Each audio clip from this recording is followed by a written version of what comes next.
Natapos na doon yung linisan sa kanyang hipon. Ngayon dito naman, ito daw kuan alimanguhan.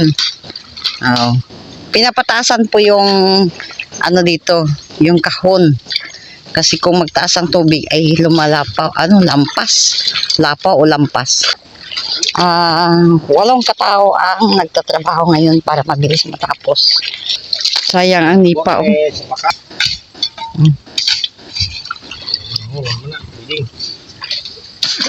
Hi Ate Lisa, kaway-kaway naman.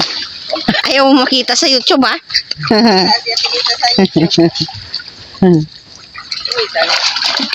Ayan. Pang alimango daw.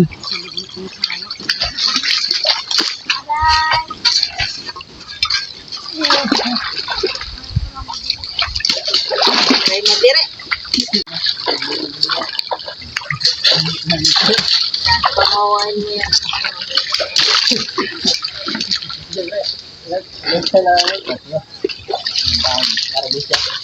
Hindi ito yung hindi lang. Ito mo reklamo. Isa ka libo nga bulo no kulang. Bulo ka butangan screen. Ha? Screenan pa?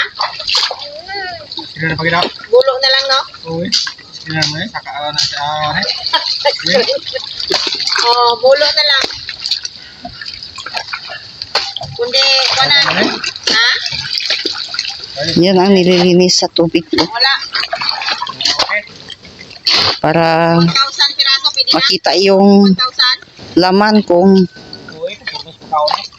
Ay yang bulo ba? Bulo. Hmm. Okay.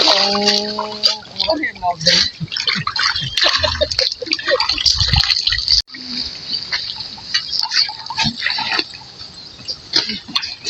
Sikutat. Kamu na.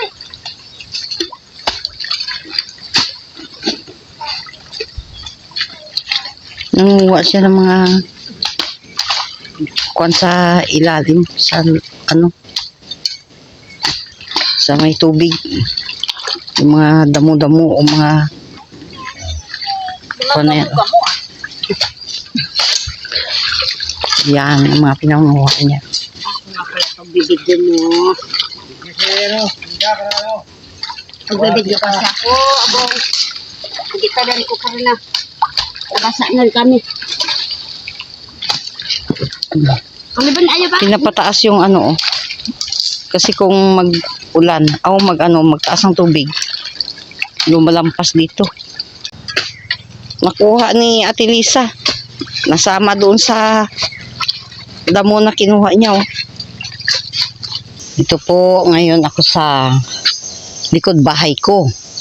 Ayan, itong maliit na area na ito, nilinisan, tinambakan, ginawang may mga kanal na.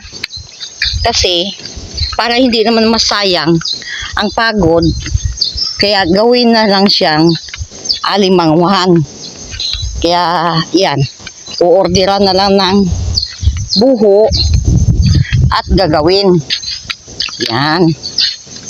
Ngayon itinira yung nasa taas na yan, yung sa gitna, kasi ang alimango hindi pwede na lahat lagi sa tubig. Kailangan daw nilang umakyat din daw sa lupa o yung magbutas sa lupa.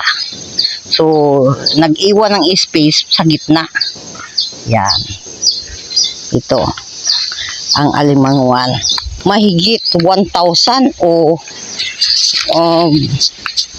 parang ganun.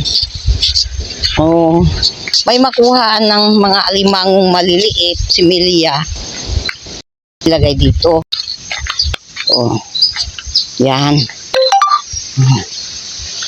Tapos dito.